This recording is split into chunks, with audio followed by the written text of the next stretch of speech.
What would you do if a biker gang boxed in a school bus on a one-lane country road with your kid on board and the driver didn't flinch?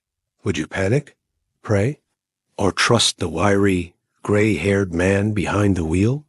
Because what those bikers didn't know, not yet, is that the man they'd just threatened had once driven an M1 Abrams through hostile fire outside Fallujah. His name was Ellis Rourke. He wore thick glasses, walked with a limp, and carried a thermos of lukewarm coffee every morning. But once, in another life, they called him Rampart.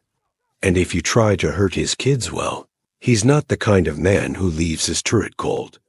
Before we jump back in, tell us where you're tuning in from, and if this story touches you. Make sure you're subscribed, because tomorrow, I've saved something extra special for you. The problem wasn't that the road was narrow, it was that Ellis Rourke saw the blockade too late, at first. It was just a glint of chrome through the cedar trees, nothing unusual, on a Mississippi back road near Devil's Elbow Curve. Then came the sound. Not the steady whine of diesel trucks or a passing motorbike, but something heavier, guttural. The roar of tuned exhaust pipes like a pack of wolves revving their growl in unison.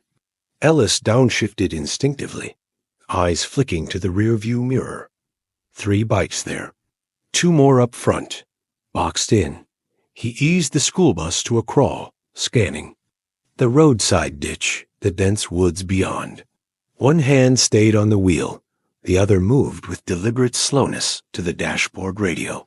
He pressed the call switch. Dispatch, this is Bus 17, northbound Route 12 at Devil's Elbow. Got a situation. Unknown vehicles front and back. Send the sheriff. Static dot, then a flicker of voice. Copy that. 17. Nearest unit is 35. Out. Sit tight. Ellis exhaled quietly through his nose. 35 minutes might as well be 30 hours. A lot can go wrong in 30 minutes with the wrong men. He didn't need the tattoos and leather cuts to know what kind of trouble this was. All right, kids, he said, his voice steady as steel cable. Stay in your seats. Pull the curtains. No matter what you hear, you do not open these doors. Unless I say so. You hear me? There was a ripple of frightened nods. 12 kids, ages 6 to 12. Most were still rubbing sleep from their eyes, their backpacks half-zipped. Little Grace Porter had a stuffed bear tucked under one arm. Ellis caught her gaze in the mirror and gave her the calmest smile he could manage. It's okay, Grace. Just a little road delay. The bikers up front stopped in the center of the road. 2 climbed off their bikes, swaggering toward the bus. One had a tire iron slung like a club. The other carried nothing, just a twisted grin that didn't quite reach his eyes. Ellis put the bus in park, then stood. Outside, cicadas shrilled in the trees, and the late morning heat pressed down like a sodden quilt. He stepped out. Y'all lost? He asked, loud enough to be heard without shouting. The lead biker smirked. His leathers were cracked and sun-bleached, bearing a faded patch that read Sons of Silt Nomads. A serpent coiled around a bleeding cross beneath it. Funny thing. The biker said, stepping forward, We're looking for someone. Word is there's a kid on this bus don't belong in this county. You'd driven this route. You'd know if someone out of town was aboard. Ellis didn't blink. You want to repeat that for the sheriff when he gets here? The biker laughed. Ain't no law on this road for the next 40 minutes. Just us. And you. Ellis studied him. The tire iron eye shifted, restless. He'd seen it before. That twitch. The one men get just before they break something. Or someone. I think you're making a mistake, Ellis said quietly. Oh, yeah? The biker leaned closer. Why's that? Ellis reached into his shirt pocket and slowly pulled out a pair of aviator sunglasses. Not flashy, just functional. The kind issued by the U.S. Army in the 90s. Because you see a bus driver, he said, sliding them on.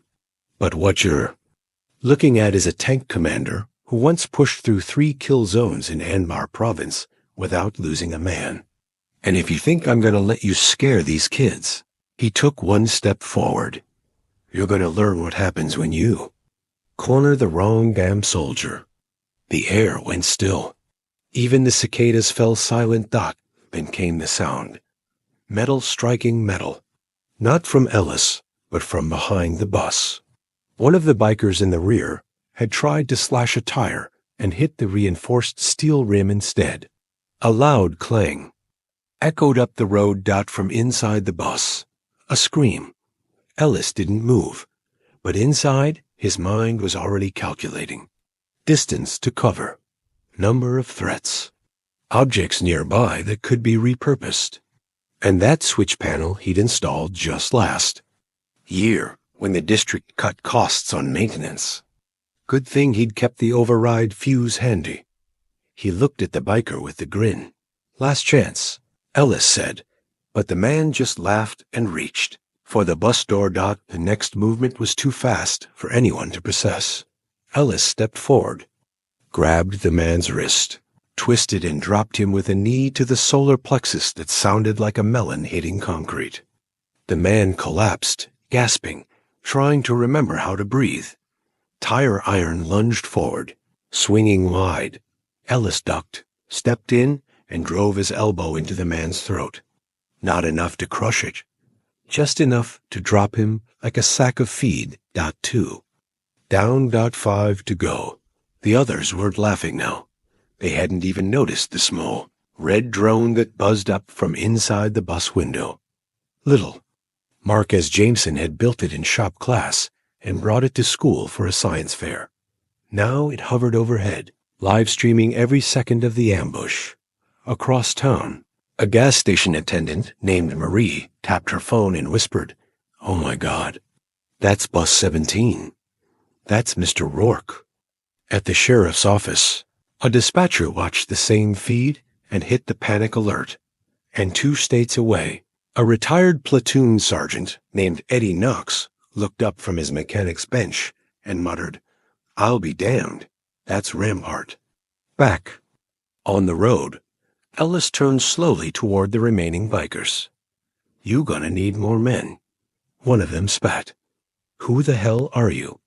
Ellis looked down at his hand scarred, sun-spotted, steady. "Just a bus driver," he said. "But I remember how to fight for what matters." Behind him, the kids watched from the slits in the curtains. And for the first time in their young lives, they understood what real courage looked like. A school bus, a battlefield.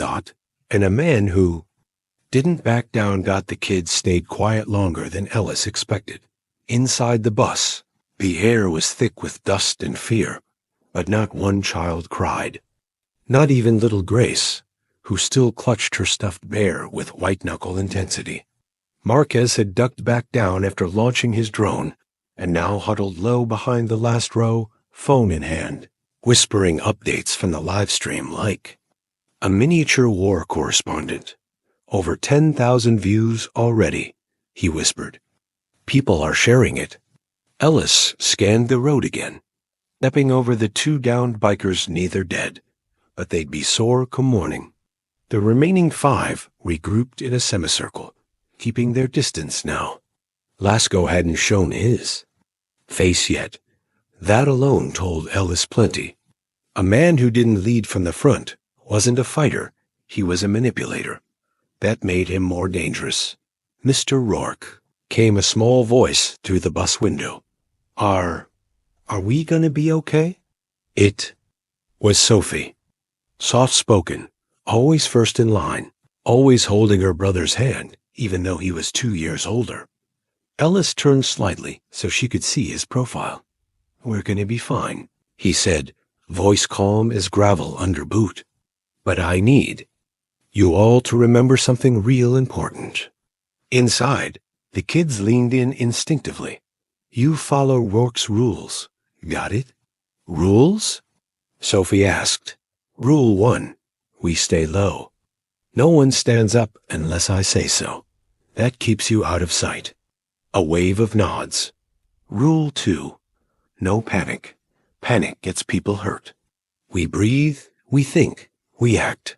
That's how we win. He paused. Rule 3, he said, his voice dropping just enough. To carry weight. If I tell you to do something, anything, you do it without question. That's how we all get home. A beat of silence, then a dozen small voices in unison. Yes, sir. Ellis felt something tighten behind his ribs. Pride. Maybe. Or memory. He hadn't been called sir since Camp Victory. Good, he said. Bet I want our tech officer to report, Marcus? The boy perked up. Yes, sir? How's our broadcast? Still live. 38,000 watching now. Comments going crazy. Somebody tagged a news station.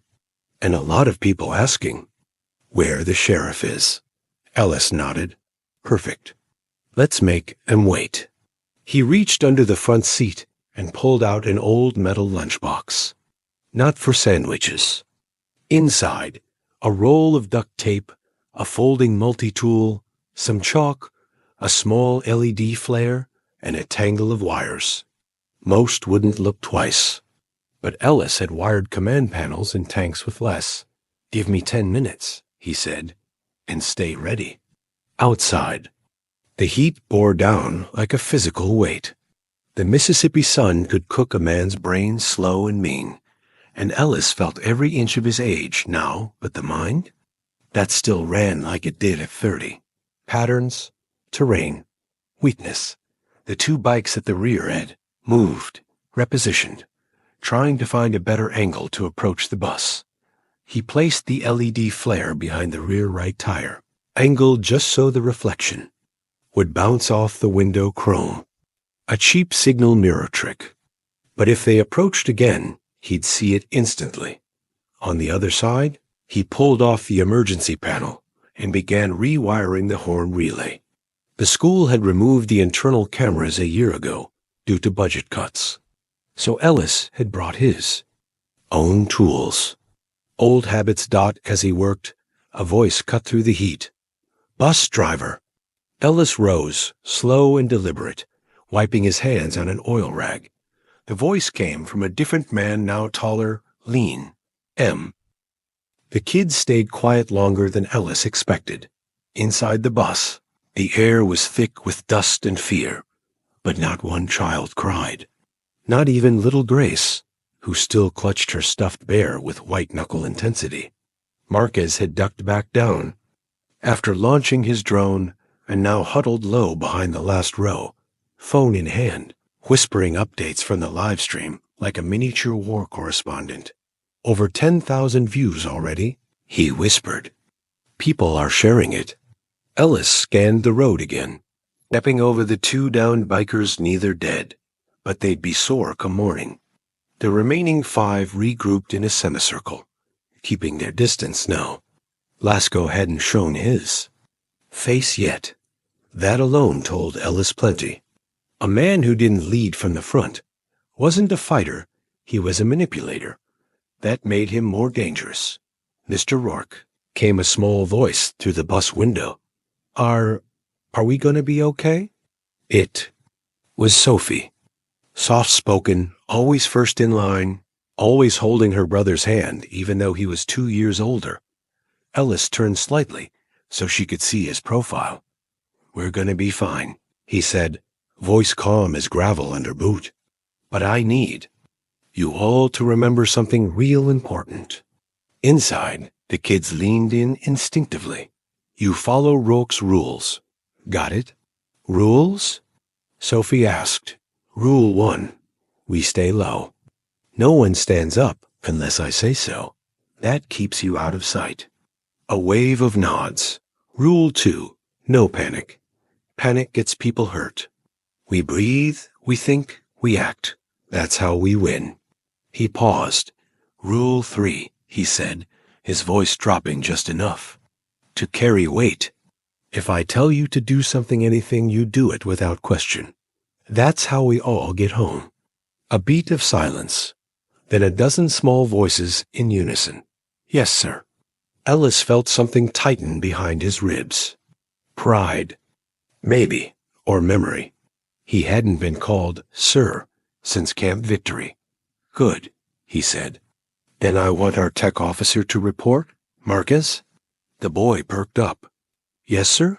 How's our broadcast? Still live. 38,000 watching now. Comments going crazy. Somebody tagged a news station. And a lot of people asking where the sheriff is. Ellis nodded. Perfect. Let's make him wait. He reached under the front seat and pulled out an old metal lunchbox. Not for sandwiches. Inside, a roll of duct tape, a folding multi-tool, some chalk, a small LED flare, and a tangle of wires. Most wouldn't look twice. But Ellis had wired command panels in tanks with less. Give me 10 minutes, he said, and stay ready. Outside, the heat bore down like a physical weight. The Mississippi sun could cook a man's brain slow and mean, and Ellis felt every inch of his age now. But the mind? That still ran like it did at 30. Patterns, terrain. Weakness. The two bikes at the rear had moved, repositioned, trying to find a better angle to approach the bus. He placed the LED flare behind the rear right tire, angled just so the reflection would bounce off the window chrome. A cheap signal mirror trick. But if they approached again, he'd see it instantly. On the other side, he pulled off the emergency panel and began rewiring the horn relay. The school had removed the internal cameras a year ago due to budget cuts. So Ellis had brought his own tools. Old habits dot as he worked. A voice cut through the heat. Bus driver.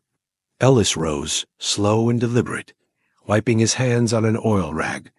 The voice came from a different man now taller, lean, maybe mid-40s, with mirrored sunglasses, and a long scar down one cheek. Lasco. Ellis knew the type. Former grunt turned outlaw. Probably ran meth through the Gulf Panhandle, the kind who'd once been useful in a uniform, but never found his way home. Word is, Lasco called. You're hiding someone don't belong. Little girl. Red backpack? Ring any bells? Ellis's voice didn't raise, didn't shift. You're talking about Riley. Lasco smirked. That's her name. We got a situation with her dad. Owes people money. Real serious. She's nothing but leverage. Inside the bus, Riley shrank lower in her seat. Ellis's eyes never left Lasco. I don't give kids to wolves. Wrong answer. Lasco whistled. Two of the bikers moved. One lit a flare and tossed it onto the road shoulder. Another began unraveling a chain. Showmanship. Theater of Menace. Ellis sighed. He flipped the modified switch on the dash. Bus horn now wired to a backup battery blared once, long and distorted, not for effect. For signal, 15 miles. Away, a truck driver named Lou, former Army Signal Corps, heard it over the live stream and checked his own CB. He keyed the mic. This is Kodiak. Ramparts got hostiles. We rollin'? From Arkansas to Alabama, a dozen voices crackled back. Let's roll. Back at Devil's Elbow, Ellis took one more step forward. You start throwing chains, he called to Lasco. And I'll start. Throwing bones. Try me. Lasco laughed, but it was thin. That kind of laugh people use when their confidence slips. I could burn that bus down right now. Sure, Ellis replied, but then you lose your leverage. You think this is your first rodeo. But I promise you, you have no idea who you just boxed in. He pointed to the tree line. You see that path? Lasco looked, reflexively. That's an old farm trail runs west 2 miles to County 8. You should be on it. Right now. While you still can. Is that a threat? One of the bikers snapped. No, Ellis said. That's advice from someone who's buried men younger and stronger than you for thinking retired, meant harmless. Behind the tinted windows of the bus, a dozen hearts beat fast but steady. They had seen something change in their driver. Not a transformation, but a revelation. The quiet man with thermos coffee and soft music on the radio had a different core now, lit like a furnace. Inside the glove box, Ellis kept a photo of his. Old tank crew. 4 men. 1 woman. All ghosts now. He felt them within dot, and then the final piece fell into place dot in the distance. A low rumble dot engines, dot not choppers, not cops, but trucks dot big ones dot veterans on wheels dot and coming fast.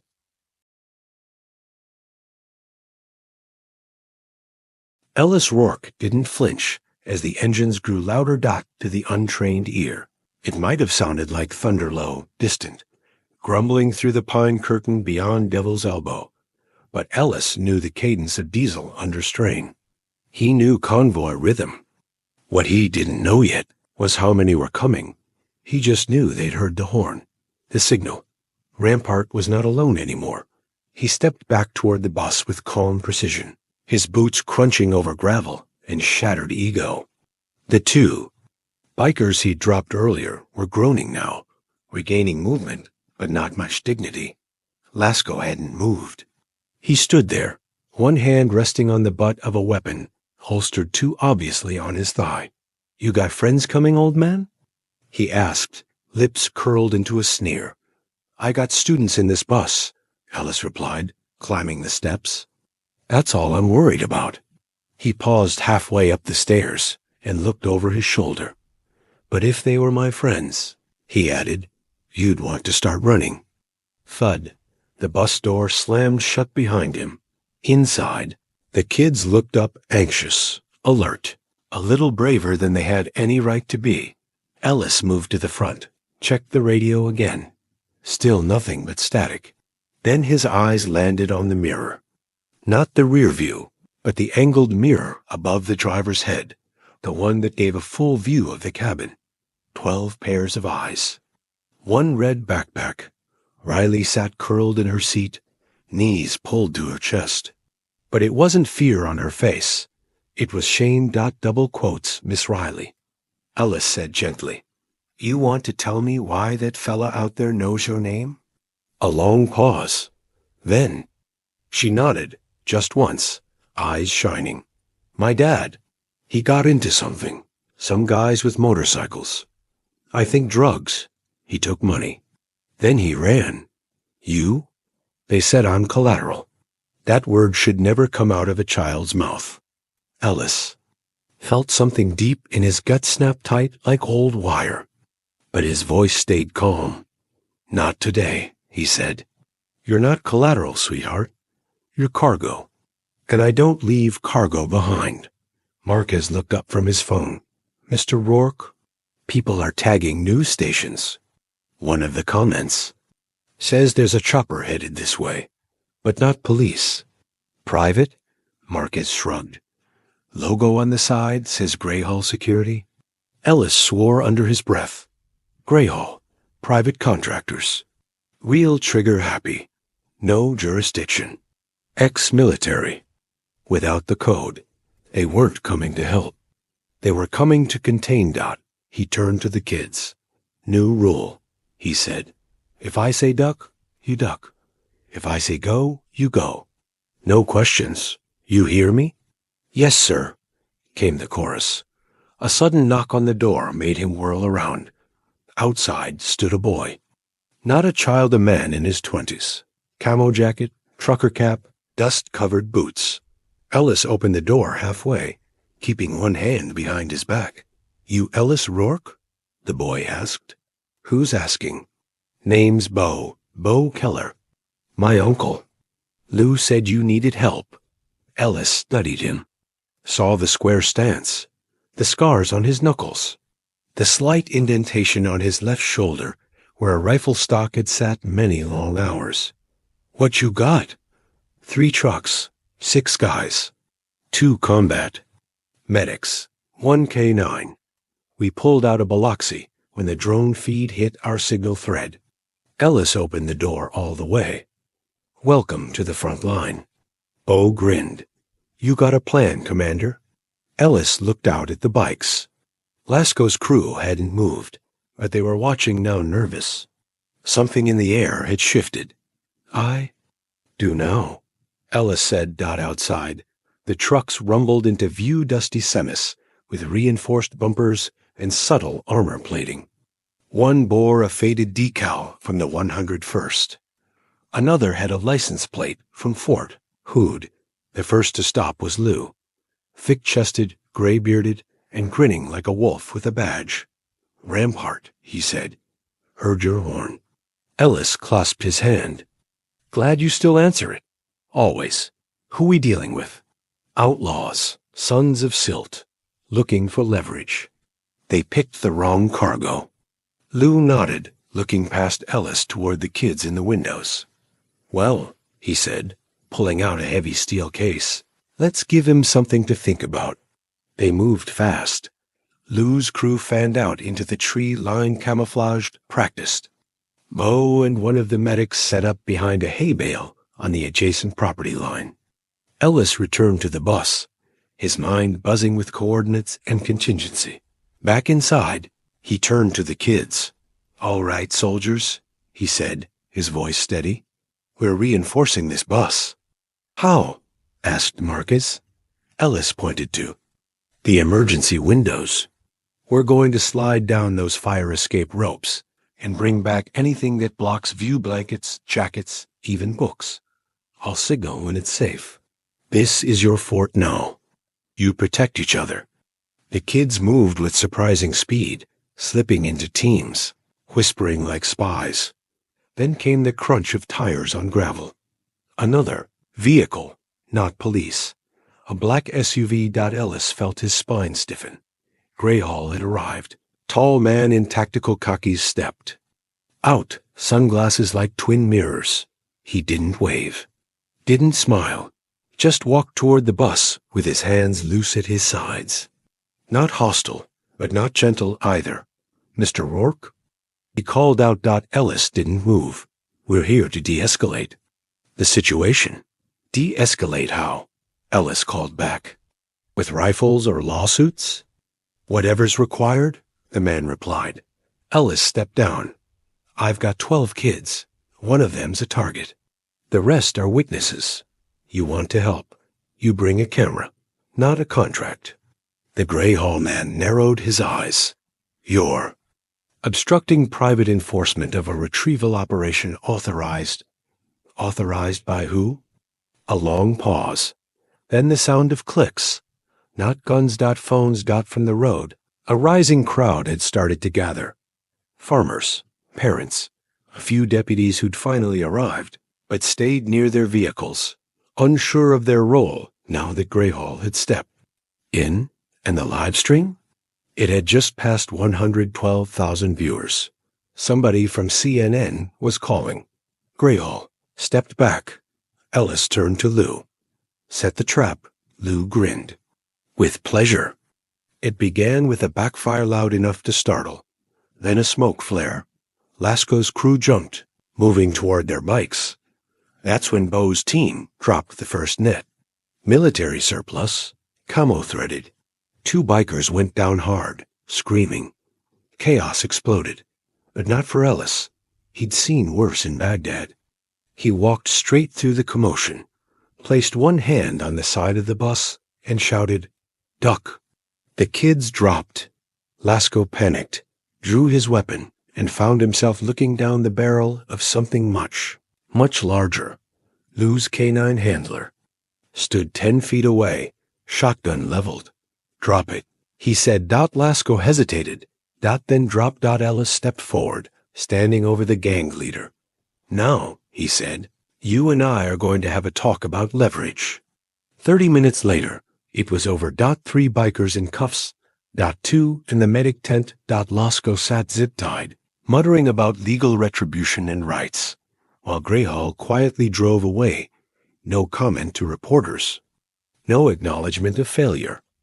Ellis walked back to the bus. Inside, 12 kids sat in makeshift barricades, watching him like he was some kind of superhero. Are we safe now? Sophie asked. Ellis nodded. Safe, he said softly. For now. The bus hissed as it started. And from the tree line, as the makeshift veterans' convoy pulled out behind him, came the distant sound of a horn, long, steady, the kind used by tanks when they cleared a path. Before Ellis Rourke ever drove a school bus, he drove something else: 76 tons of steel, uranium-reinforced plating, and fury. They called it an Abrams M1A2. He called it Grace, after his daughter. And in 2006, outside of Ramadi, Grace pulled 3 Marines from a burning convoy while bullets cracked off her armor like summer hail. He hadn't thought about that in years.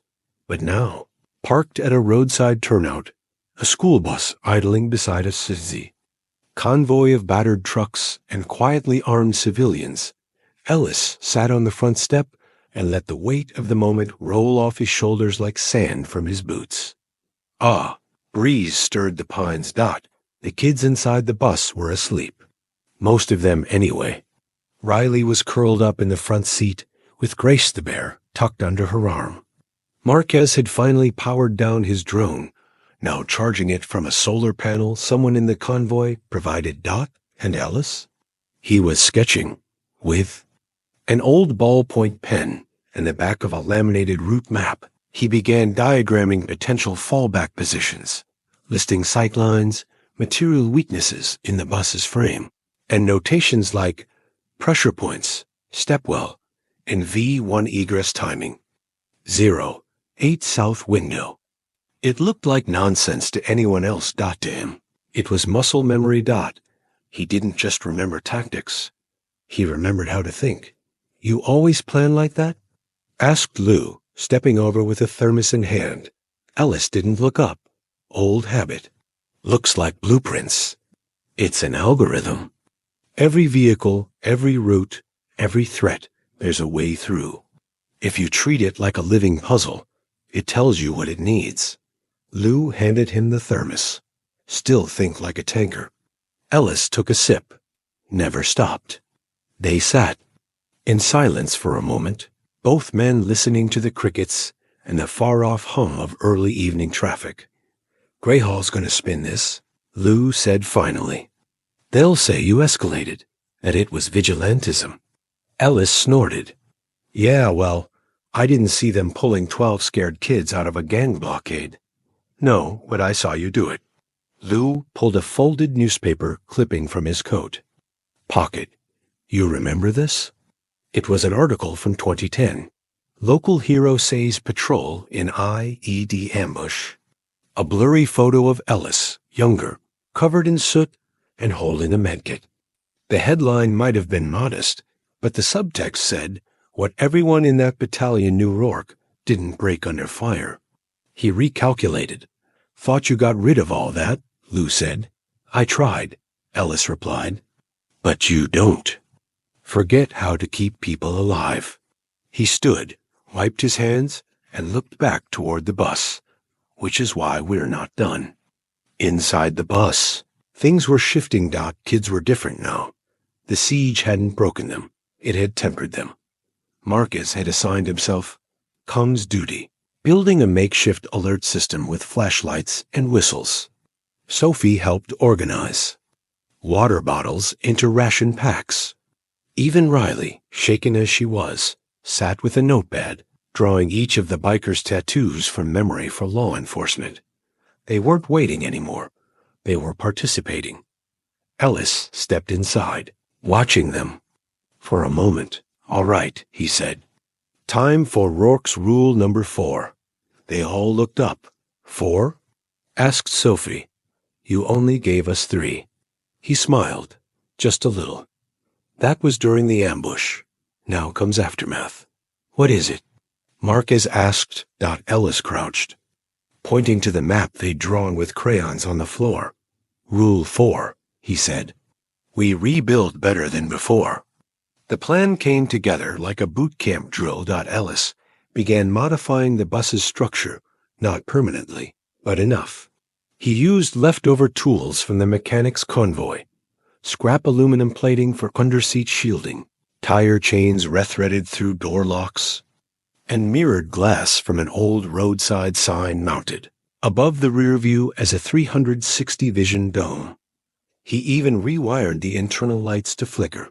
Under certain voltage shifts, an improvised intrusion alert system that could warn of approaching electronics. Or come jammers. To the kids, it looked like magic. To Ellis, it looked like preparation. You turning this thing into a tank? Bo asked, grinning as he stepped aboard. No, Ellis replied, not looking up. Turning it into a mission-ready vehicle. Tank's a mindset. This bus, she's a statement. Meanwhile, Gray Hall had gone silent. After their embarrassment on the road, they'd retreated to a nearby gas station, where their SUV remained parked in the shadows. Ellis knew mercenaries didn't sulk. They recalibrated. Whoever was paying them hadn't pulled the contract, which meant the threat wasn't gone. Just hiding. And Ellis didn't like threats that went quiet. Around dusk, the sheriff arrived. Sheriff Nolan Quinn was a good man, overworked, underfunded, and not above asking for help when things got too big. He stepped out of his Crown Vic, hat in hand, and walked toward Ellis. Wish I'd gotten here sooner, he said. You got here when you could, Ellis replied. Quinn looked over at the kids, the convoy, the modified school bus. This is the most heavily armed field trip I've ever seen. Ellis almost smiled. We had a situation. We adapted. The sheriff's eyes narrowed slightly. You know they're going to come back. I know. Gray Hall won't make the same mistake twice. And the Sons of Silt? Word is they're calling it allies. Cartel connected. This could get federal. Ellis met his eyes. Then we draw the line here. We don't let kids get caught in grown men's wars. You sure you're up for this? Ellis stepped aside, letting the sheriff see the kids working together inside the bus, laughter mixing with purpose. I'm not alone, he said. Night. Ellis sat alone beneath the stars. Back against the side of the bus, his knees ached. His shoulder throbbed from the fight. But he was alert. From a battered leather pouch, he pulled out a dog tag, his own, still scratched from his last deployment. He ran his thumb over it like a prayer bead, then slid it back into his pocket. He wasn't praying for peace anymore. He was preparing for war. Not the kind with tanks and mortar. The kind where the line between justice and silence is drawn by. Civilians too tired to care. Ellis wasn't tired. Not anymore. He'd been reactivated by the one thing that never changed. A child in danger. And the rules? They still applied. Rule 1, stay low. Rule 2, don't panic. Rule 3, follow orders. Rule 4, rebuild better. And maybe now, it was time for Rule 5, never let them think they've won. The fog rolled in with the sunrise low and silver, curling across the blacktop like spilled smoke. Ellis Rourke stood beside the bus, coffee in one hand, binoculars in the other. He hadn't slept. The others had taken shifts through the night, but Ellis stayed put, watching, waiting, thinking. The fog didn't scare him. Fog was good. Fog meant concealment. It also meant someone could be moving. He scanned the tree line just beyond the edge of the road. The pines stood like silent witnesses, their bark already damp from dew. Somewhere in there, he could feel it. Someone was watching. Not bikers. Not locals. Professionals. He single quotes D felt this before in Diyala, when a 3-man recon team went dark for 72 hours and came back with nothing but silence in the brush and sudden death in the open. Now it was Mississippi, but the tension tasted the same. Someone had eyes on them. Inside the bus, the kids were starting to stir. Riley was the first awake, always was now. She came up front, clutching her sketch pad. I drew the big guy, she said quietly, handing it to Ellis. It was Lasco. Good. Detail. 2 is mirrored shades. the serpent patch, the eagle tattoo on his neck. "You're getting better," Ellis said. She looked up. "Will he come back?" Alice crouched to meet her eyes. "If he does, he won't come the same way." "What do you mean?" "I mean this time. He won't just try to scare us."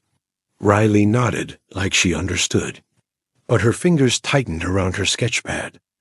Alice made a mental note to give her more than just tasks.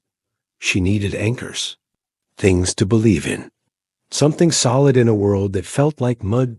10 miles south, the Sons of Silt weren't licking their wounds. They were reorganizing.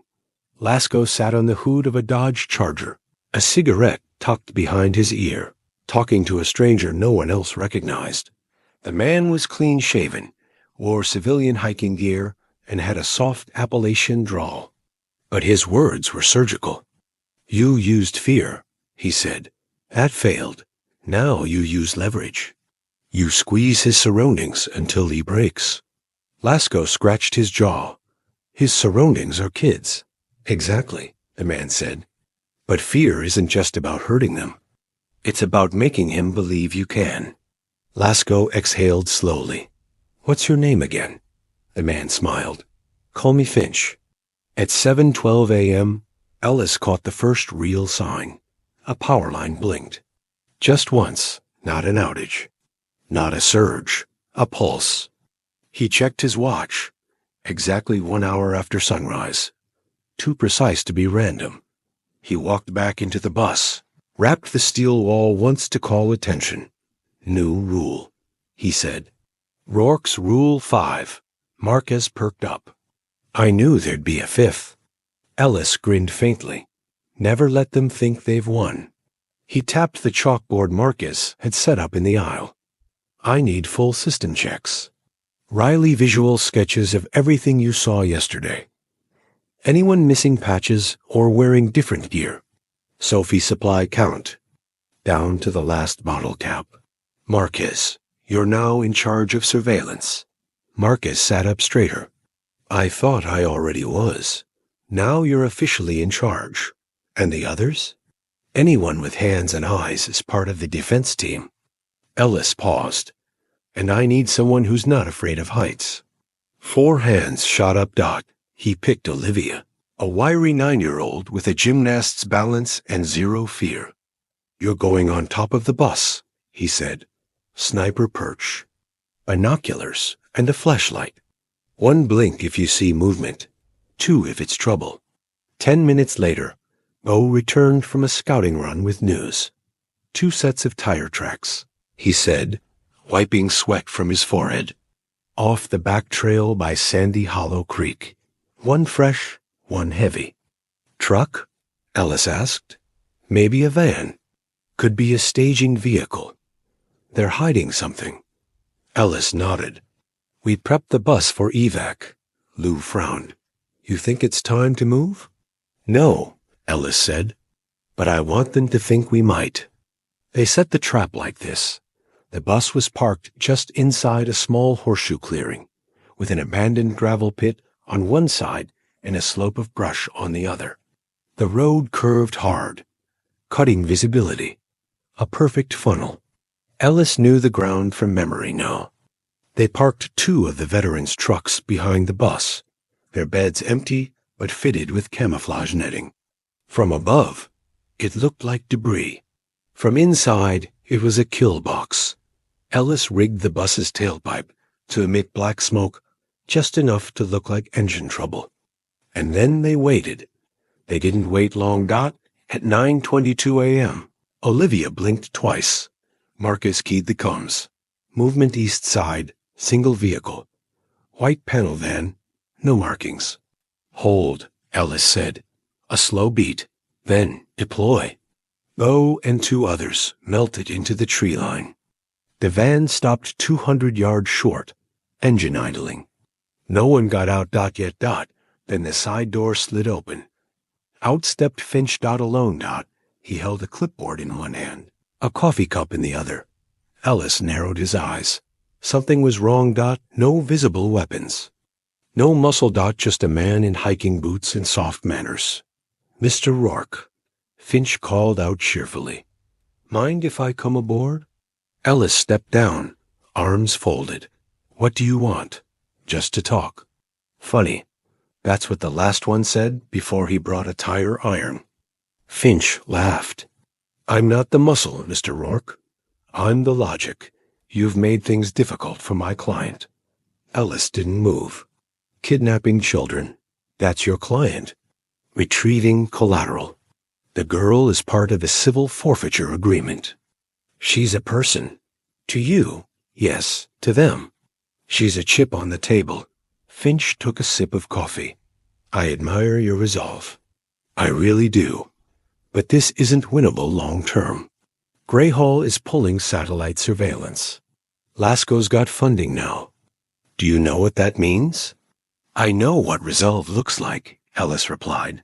And I know what cowards do when they realize it's not enough. Finch stepped closer. I'm offering you an out. A transfer of custody. You walk away. No charges, no press, no bullets. Ellis looked at the bus. 12 children, who had watched him hold a line no one else dared to, and Finch wanted him to fold. You made one mistake, Ellis said. Oh, you think I'm negotiating?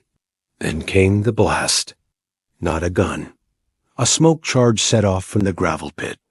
Bo's team emerged, weapons raised, but not fired. The van tires deflated in seconds, tread severed by preset spike belts. Finch raised his hand slowly, coffee still in one.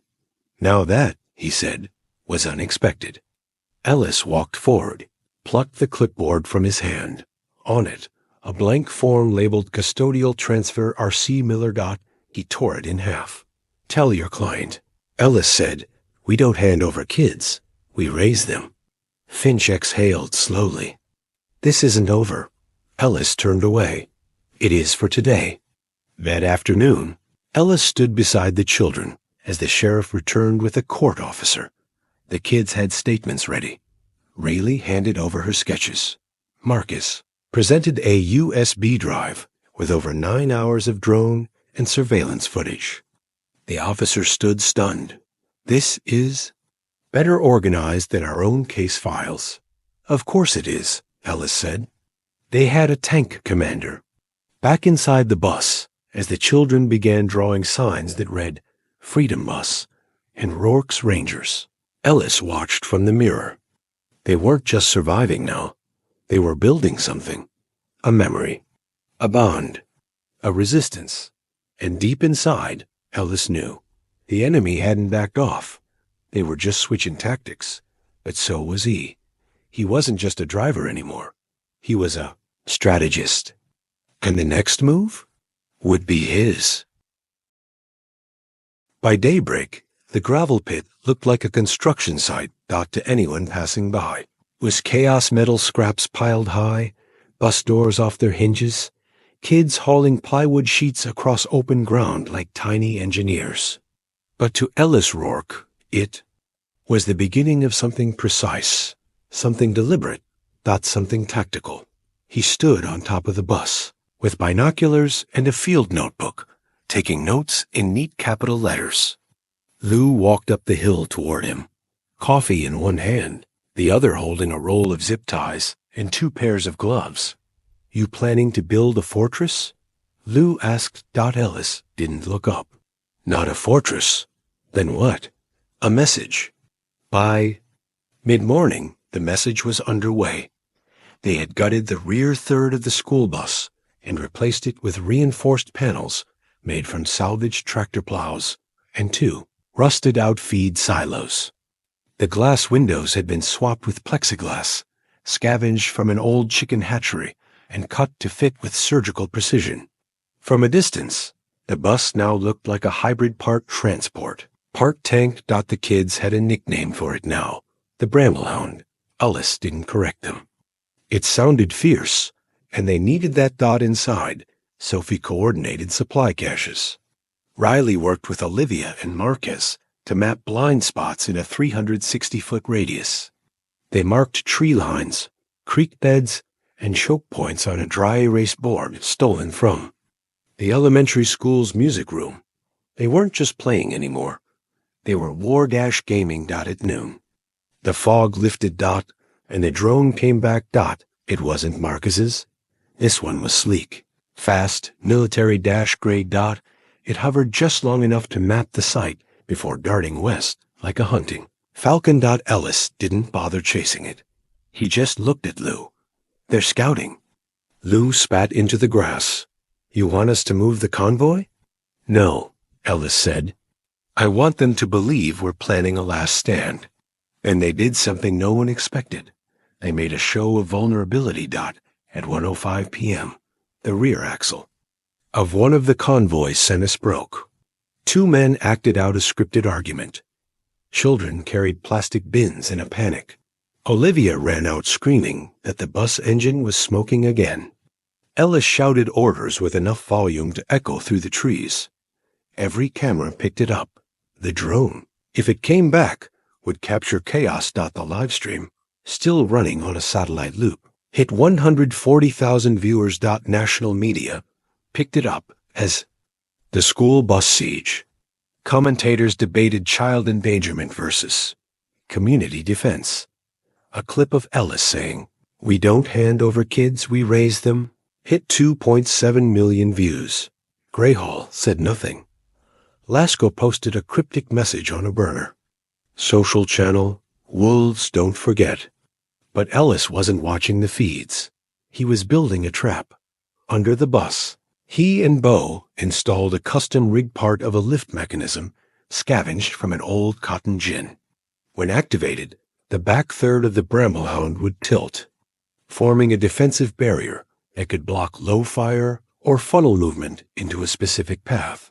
A tank trap, Ellis called it. Riley renamed it the Tailbite. By dusk, it was operational. Then, at 6:12 p.m., the wind shifted, not metaphorically literally. It changed direction, from east to south. Ellis's jaw tightened. That's your sign? Lou asked. Ellis nodded once. They're gonna move under. Smoke cover, with the wind at their backs. Tonight? Before dawn. How do you know? Ellis pulled out a weathered moleskin notebook, opened it to a page marked Fallujah, 2006. I've seen it before, and the enemy's making the same mistake. What's that? They think we're defending. Lou frowned. We're not. No, Ellis said. We're baiting. At midnight, Ellis woke the kids one by one. No panic. Just precision. They ran drills. Escape. Hatches. Tactical retreats. Flashlight signals. Olivia had memorized Morse code. Riley taught the others how to tell direction by starlight.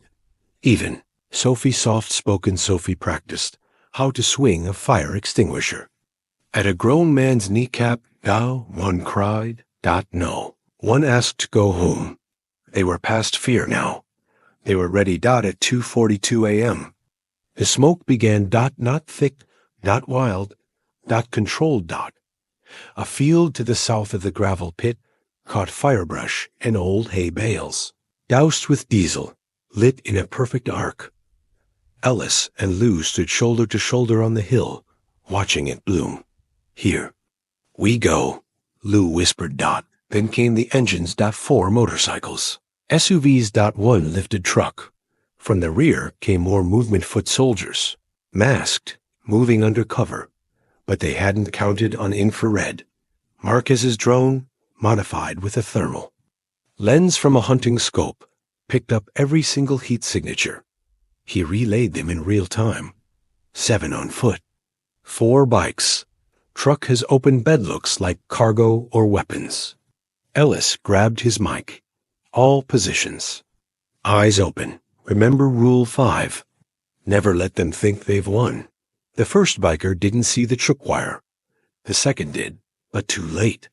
Wall of metal flipped down the tailbite, slamming into place just as smoke began pouring from the school bus's rear vent. They thought it was panicked. It was dry ice and water. More bait. 2 men flanked right straight into netting soaked in oil. Bo lit a flare and tossed it low. Smoke turned black. Visibility dropped to 0. Inside the bus, Ellis shouted, "Rourke's Rule 6." The kids shouted back in unison, "No blind." Corners. They scattered to marked safe zones. When the first Greyhall Merc hit the front steps, Ellis met him with a baton and a fire blanket. The man didn't fall, he collapsed, suffocating under 400 thread-count cotton, soaked in vinegar spray. The rest panicked. Shots fired, but only 2. Return fire from Lou's team came with precision non-lethal beanbag rounds. It was messy. It was controlled. At 3:05 a.m. The last of them retreated. Smoke still thick. The field burned low. And Ellis stood on top of the bus. Eyes scanning, chest rising slow. Marquez climbed up beside him, drone controller in hand. "We won, didn't we?" Ellis didn't answer, just looked east, where the smoke was thinning and the wind shifting again. At dawn, the sheriff arrived with a federal liaison in tow. The woman wore a dark suit, glasses, and a badge that said Department of Homeland Security. Walked up to Ellis, silent, studied him, then said, "You're not in trouble, Mr. Rourke, but you're also not invisible anymore." Ellis nodded. "I never was." Inside the bus, the kids slept. Sophie with her water chart, Marquez with his drone manual, Reilly with her sketch pad now open to a drawing of the Bramblehound, with fire in the background. And on the side of the bus, 12 chalk handprints, a new crest, drawn in smoke and steel.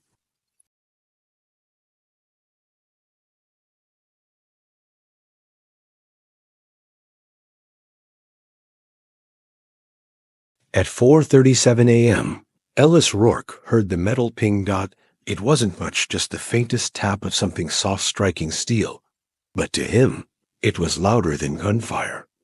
He was already moving before the second sound came, a deeper thud, like something sliding into place beneath the undercarriage of the Bramblehound. His boots hit gravel hard as he leapt from the bus door, hand signaling Bow without a word. Bow broke from his position, sprinted to the left flank. Ellis ducked low, dropped flat, and rolled under the vehicle.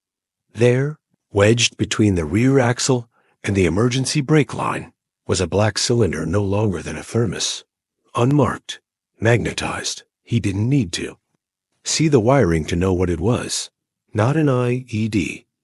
A tracker. Ellis disarmed it in 30 seconds. 31.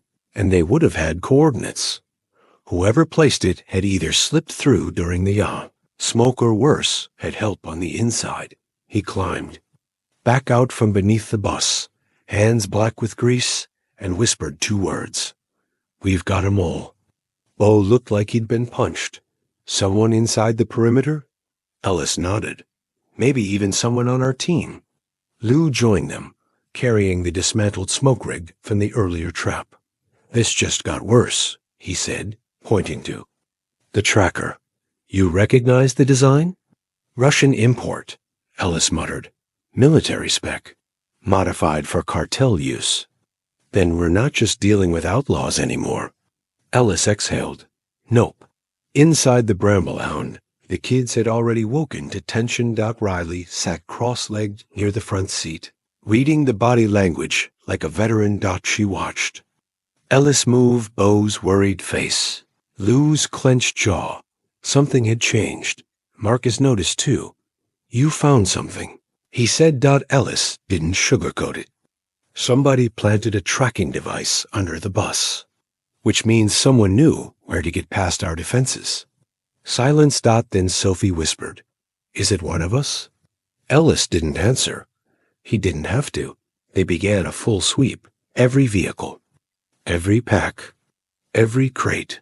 Reilly helped examine sketch pads, looking for anyone who might have drawn something suspicious or out of place. Olivia checked the locks on their supply crates. One had been relocked with a reverse twisted trick she'd seen Bo use on his toolbox. Ellis caught it. 2. They were looking for betrayal. And then they found it. Inside a sleeping bag, tucked behind the tool van, a burner phone, still warm. From use? Hidden in a metal LUNCHBOX. Ellis stared at it. Burner phones don't just hide themselves, they're placed. And the name in the contact list? Just one word. Finch. They held an emergency meeting. Ellis, Lou, Rao, two of the volunteer medics, and Hank. The last name Ellis wanted to suspect. Hank was in his late 60s. A quiet Gulf War veteran who'd driven up from Hattiesburg when he saw the drone stream on his nephew's TikTok.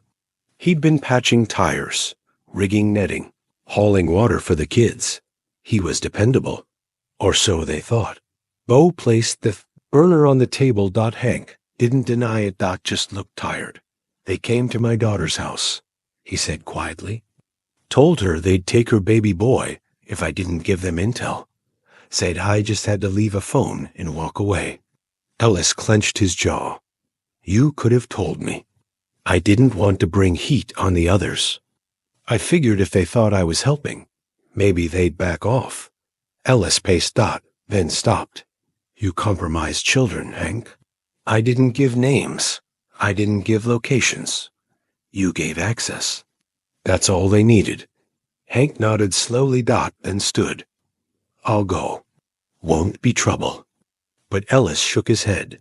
No, you stay. Stay? We don't abandon our own. But you're on watch now. You're under restriction. No comms. No perimeter patrols. You work where we can see you. Hank blinked. Then saluted. Understood? Sir. The kids didn't ask many questions. But that afternoon, Riley drew a picture of a wolf hiding in a flock of sheep. The sheep wore helmets. One held a rifle, and one of them was watching the wolf from the shadows. That night, Ellis pinned the drawing above the tactical board. Reminder. Not all threats come on bikes. Then the real strike came. Not bullets. Not fists. Gas. At 3:17 a.m., Olivia's flashlight blinked 3 times the code for unseen movement, far side. Marquez's drone caught it seconds later. 5 silhouettes on foot, moving fast, low, and silent. And then a hiss. One of the children, Sophie, choked on the smell first. It wasn't smoke. It wasn't sulfur. It was CHLOROACETOPHENONE. Old school. Tear gas. Illegal in civilian use. Ellis hit the red switch above. The bus's driver's seat. Emergency lockdown. Steel plates slammed into place. Bo and Lou had 15 seconds to fall into perimeter. Only 10 made it. One of the medics' skirt was outside the lockdown zone when the gas flooded the clearing. He went down in seconds. So did 2 of the veterans. On watch. Ellis grabbed a breather mask from his emergency locker and tossed 3 more to the front of the bus. On me, he ordered. He stormed out through the secondary hatch, flanked by Bo and Marcus, who wore a painter's mask, rigged with activated charcoal. Ellis's voice cut through the haze like steel on bone. Remember your spacing. Take no one for granted. A figure stepped from the trees, dressed like Bo. Wearing his jacket, carrying a rifle. Bo froze. That's my. Ellis fired. 2 shots. The figure dropped. Bo stumbled forward and peeled back the hood. Bow. Even close. A younger man, wearing Bo's stolen gear. A distraction. They were playing games now. Back inside the bus, Olivia helped the younger kids crawl into sealed compartments they'd practiced using the day before. Riley clutched the comms. Unit, relaying everything in real time to the sheriff's frequency. This is Bramblehound. Repeat, this is Bramblehound. We are under gas-based assault. Multiple hostiles. Civilian casualties possible. She didn't cry. Didn't blink. Just spoke. Like Ellis had taught her. Outside. The smoke began to thin. Kurt coughed hard. Rolled. Onto his side. Ellis dragged him to cover behind the tailbite. Then a bullet hit the dirt, near his foot. He looked up. Lasco. Emerging from the tree line. Bandana over his mouth. Eyes wild. You think you can embarrass me twice? Lasco shouted. Ellis raised his baton. I didn't embarrass you. I revealed you. They met mid-field. No firearms. Just fists and fury. Lasco was younger, heavier, fueled by rage. But Ellis was practiced. Efficient. Deliberate. He moved like a tank turret controlled, always pointing center mass. A pawn to Lasco's sternum. A pivot. To avoid the knee. A headbutt just enough to disorient. Then an elbow across the jaw. Lasco staggered. You don't understand, he gasped. They'll keep coming. You can't fight forever. Ellis caught him by the collar, dragged him forward. I don't need forever, he said, just long enough for them to see what one good man can do. Then he dropped him. At 4:11 a.m., backup arrived. Not just the sheriff, but unmarked federal vehicles, and behind them, 2 black SUVs with military plates. The Department of Defense had arrived. Ellis stood under the rising dawn, bruised, bleeding, but upright. Around him, the Bramblehound hissed with heat. Kids safe. Perimeter held. And from the trees, Bo's voice rose, clear. It wasn't over, but the first strike had failed, and now the world was watching. At exactly 9 a.m., the man with the silver lapel pin stepped out of the SUV. He was tall, crisp, kind of man who moved like a metronome, everything timed, measured, balanced. His name was Roland Vexler. No badge, no uniform, no visible weapon. Just a laminated credential that said, Office of Tactical Operations, Joint Interagency Task Force. Ellis Rourke knew the type. The ones who didn't need stripes to command a room. The ones who gave orders behind closed doors and called them suggestions. Vexler stepped across the gravel, with eyes scanning everything: the burned grass, the modified bus, the veteran crew wiping blood from their gear, and the chalk-drawn handprints on the Bramblehound's side. He stopped 2 feet from Ellis. Calcine. Rampart, he said, offering a hand. Ellis didn't take it. That's not my calcine anymore. It is today. Behind Vexler, DHS agents had cordoned off the tree line. They weren't swarming with guns drawn, no. This wasn't that kind of federal show. This was a contain and observe operation. Silent, sanitized, surgical. Ellis folded his arms. You're late. Vexler's smile didn't reach his eyes. We don't move unless there's something to move for. You got 12 kids and a bus full of veterans under live assault from cartel backers and private military contractors. That enough? For action? Vexler tilted his head. Yes, for paperwork? That's going to be a week. Ellis turned slightly, motioning toward the Bramblehound. You want paperwork? Ask Riley.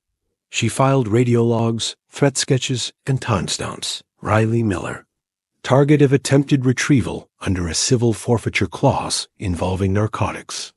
Assets. Ellis stepped forward. She's a kid.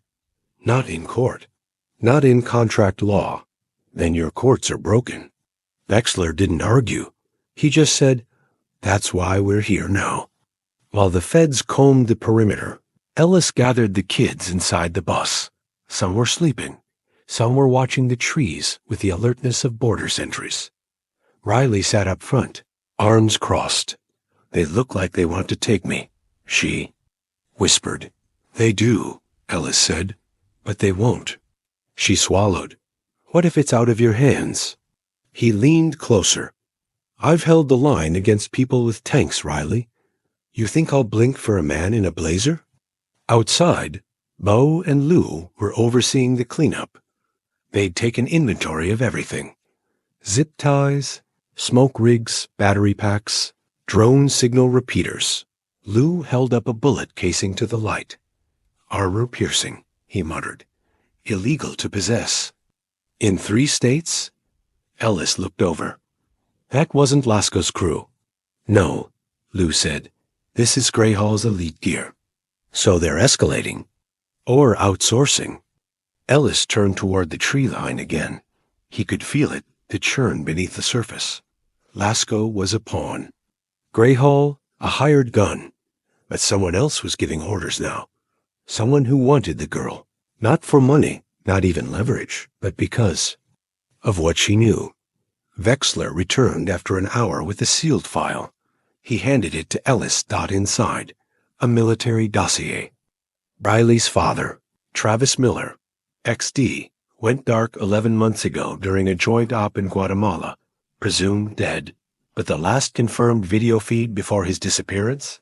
He wasn't alone. Riley was in the background, wearing the same red backpack she had now. Ellis's stomach tightened. She saw something. He muttered. Vexler nodded. Something the wrong people are willing to kill for. She's 10. She's also evidence. Later that afternoon, they gathered under the canopy beside the Bramblehound. Kids in a circle. Ellis stood in the center. New protocol. He said, "We don't panic. But we don't pretend we're civilians anymore." Sophie raised her hand. "Does this mean we're soldiers?" "No," Ellis said. "It means you're crew." He reached into the old ammo box he kept as a toolbox and pulled out 12 embroidered patches. They weren't fancy. A simple tank silhouette, the number 17 above it. "The world's watching now," he said. "And we don't know who's friend or foe, so we act like a unit. We move as one. We speak as one. What's our name?" Marquez asked. Ellis looked at the Bramblehound. At the burn marks, still smoldering on the dirt. At the chalk handprints, and the smoke-stained sketches, and the map Riley had drawn of the last ambush. And then he said, "Rampart Squadron." That night, a package arrived, unmarked, delivered by drone, landed silently near the fire pit. Inside, a laptop, encrypted, already, open to a paused video feed. Ellis clicked play. Lasco appeared on screen, tied to a chair, bloodied, barely conscious. Behind him stood a figure in a hooded coat, face blurred, voice digitally altered. "You took something from me, Commander," the voice said. "She has something I need, and I will get it back." The feed cut to static. Then an address flashed. A burned-out farmhouse outside River's Edge. "Come alone." And one final message, "Or we come for all of them." Ellis closed the laptop. Bo looked at him. "We going?" "Not yet," Ellis said. "First, we find out who's behind the mask. And then?" Ellis's voice dropped. "Then we end this." They left before dawn. Ellis drove the lead truck with Bo riding shotgun. In the back were Lou, Marquez, and a single med kit. No comms, no drones, no tracking, just a paper map and a promise that if Ellis didn't return in 6 hours, Lou would level everything between Devil's Elbow and River's Edge like Sherman on a warpath. The Bramblehound stayed behind, fortified. Inside it, 12 kids sat on high alert. Riley was on overwatch duty, binoculars in hand, sketch pad in her lap, and fear buried deep beneath a layer of determination far too mature for a 10-year-old. The farmhouse was older than memory. Charred timbers sagged under the weight of gravity and secrets. Its roof had collapsed years ago, but someone had strung camouflage netting across the gaps to keep the sun out, or the eyes above. Ellis rolled the truck to a stop 300 yards out.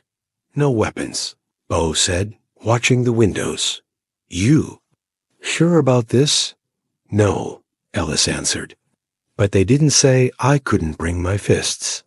He stepped out alone, boots soft on damp grass, sun rising slow behind him like an omen. Inside, Lasco was still tied to a chair, but now conscious. His face looked worse than before. One eye swollen shut, lip split, blood dried along his temple. He raised his head as Ellis entered. "Well, I'll be damned," he muttered. "Rampart in the flesh." "You look terrible," Ellis said. "Feel worse." "Good," Ellis scanned. The room empty, except for one figure-hooded, silent, standing behind Lasco. You the one giving orders? Ellis asked. The figure didn't speak. Instead, they pressed a button on a nearby tablet. A screen lit up. Footage played. Not from the bus. Not from Devil's Elbow. From Guatemala. A jungle compound. Earning. Screams. Gunfire. Helicopters overhead. Then, a child's voice. Tiny. Terrified. Daddy? What's happening? Ellis's blood ran cold. The screen froze on an image of Riley, age 8, peeking from the corner of a supply shed, eyes wide. You think I came for her? The distorted voice asked. I came for him, but she was there. She saw. She memorized. Names, faces, flight numbers. And now she draws them like bedtime stories. Ellis stepped forward. You tortured a girl because you couldn't kill a man. I'm not the villain, Commander. I'm just correcting the ledger. Lasco coughed. You don't get it, Rourke. You think this is about the girl? She's a ledger key. Her. Father's op took down half a syndicate. The rest? They're still alive. Still hungry. Ellis didn't blink. What's the ultimatum? The hooded man stepped closer, voice low, digitized into something inhuman. Give her up. Clean transfer. No mess, or we burn it all down. And you know what that means. Ellis stared at Lasco and at the man behind the voice. Then he said one word. No. The room fell silent. Lasco shook his head. You're gonna get M all killed. Ellis leaned close. No. I'm gonna make you regret ever stepping out of the shadows. He turned. Started walking out. Behind him, the hooded figure raised a hand. A signal, then a sharp whistle. And suddenly, from the tree line beyond the farmhouse, a flare screamed skyward. Red then green and black smoke. Ellis cursed under his breath. Diversion. He muttered. Back at the Bramblehound, the world exploded. First came the EMP small, localized, just enough to fry their backup power and take the drone grid offline. Then a hail of canisters, non-lethal this time, but dense smoke and sonar pulses, meant to confuse and disorient. Riley had 5 seconds to act. She didn't hesitate. She grabbed the backup battery from under the seat, slapped it into the comms unit, and keyed the emergency override. Rampart. To Kodiak. Rampart to Kodiak. Under assault. Bramblehound is compromised. Lou heard it. 10 miles out. Turned the wheel hard enough to spin gravel. Go, go, go. He shouted. Marcus sat in the back, hands gripping the side rail. Do you think they'll hold? He asked. Ellis didn't look back. They're Rangers, he said. Inside the bus. Sophie activated the lockdown. Olivia tossed cans of paint thinner down the stairwell, just like Ellis had taught them. One attacker opened the front door and got a face. Full of ammonia vapor. 2 more tried the back. They met a tripwire and a thunder. Flash. It wasn't military tech. It was farmyard fury, built with what they had, and it held until the side panel caved. One merc, armored, ducked in through the service. Window. Inside stood Riley. Just her. Just a 10-year-old girl holding a fire extinguisher. The merc paused. She DIDN single quotes T. Wham. Right across the visor. He stumbled back, disoriented. And that's when Olivia struck him low with a broom handle. He dropped. Sophie zip-tied his ankles.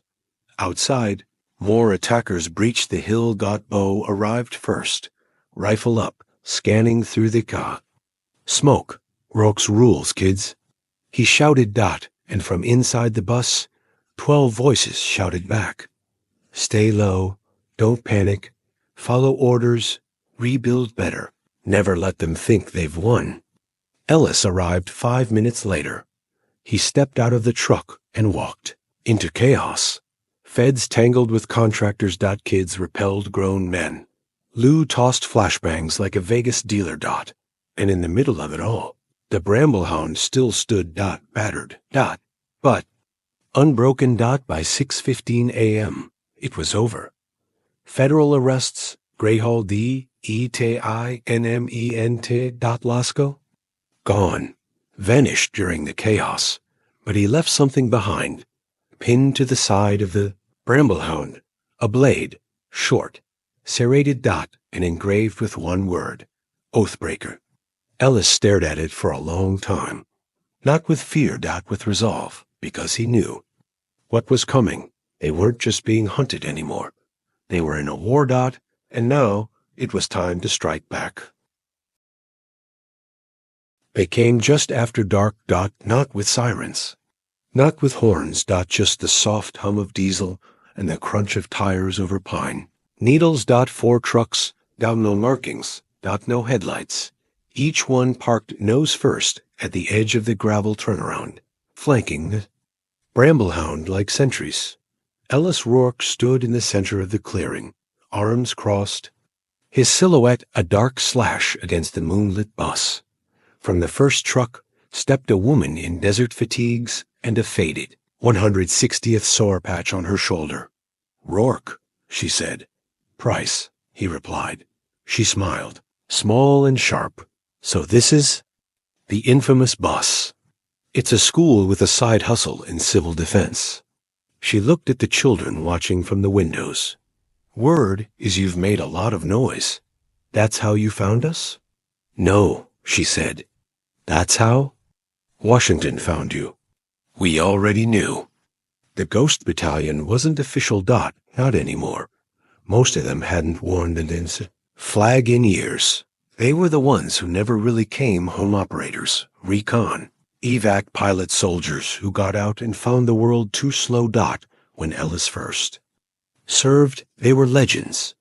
Ghosts who walked into cartel fortresses and left only ash behind. Now, they were farmers, mechanics, paramedics, but tonight they were armed and very, very focused. Inside the bus, the kids whispered in awe. "That's her," Marquez said. "Captain Price, Operation Red Widow. She took down the pipeline ring in 17. Riley didn't say anything.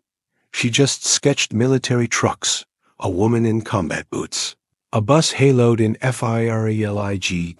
Ellis climbed aboard and addressed the crew. "This is a coalition now," he said. "We've got support. But that doesn't mean we're safe." Olivia raised her hand. "Are we going to fight?" "We already are," Ellis said, then added, "But now we fight smarter." Price and Ellis met beneath the tarp canopy beside the tactical board. "Who's after her?" she asked, nodding toward the bus. "Cartel remnants. Greyhole mercenaries. And whoever the masked man is, probably ex-agency. Probably rogue. Good odds. I've seen worse. Why not call this in? Let the feds take her into protective custody?" Ellis shook his head. "They'll lose her in paperwork. Or sell her off for political leverage."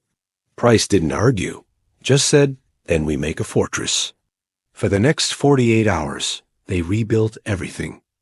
Price's team laid down field sensors, tuned to detect metal shifts, movement tremors, and biosignatures within a quarter mile. Ellis coordinated a ring of perimeter flares, old school, but reliable, connected to tripwires disguised as barbed brush. They mounted a floodlight rig on the Bramblehound's roof, and at Ellis's direction, welded a mount for a high-powered sound deterrent made from 2 broken sirens and an old record player speaker. Lou called it the Screamer. Olivia called it Mariah Scary. Then came the drills. Rourke led the kids through 5-minute evac routines. Riley assigned sketches to each child gear layouts. Positions, flanked paths. Marcus, now known as Comes, managed the encrypted. Radios. Price brought code-named each channel. Red line equals outer. Perimeter firehouse equals bus interior echo equals recon. Feels like we're real soldiers. Sophie whispered one night. Ellis heard her. Pause. And crouched beside her. "You're not soldiers. He said gently, "You're civilians learning how to survive in a world that forgot how to protect you." She nodded. Then whispered, "But if we have to be soldiers, will you still be our commander?" Ellis didn't answer with words. He just placed his old dog tag in her palm and closed her fingers around it. The night before the final assault, the team gathered under the stars. Price laid out satellite photos. One convoy, 5 vehicles, moving from the Texas border. Last known route puts them crossing state lines by sunrise. Ellis leaned over the maps. They're bringing heavy gear. 2 of the vehicles are carrying crates marked SATA. That's not just cartel junk. I know, Ellis said. That's special operations grade. Want to run? No, Ellis said. I want to end this. At 2 a.m., Riley woke from a dream. Not fear. A memory. The jungle compound. Her father. His voice shouting for her. To run. A tattoo on the man who grabbed him. A symbol. Compass rose split by a dagger. She drew it. Took it straight to Ellis. He stared at it for a long time, then handed it to Price. Do you recognize this? She paled. Then nodded slowly. That's Project Shadow Key.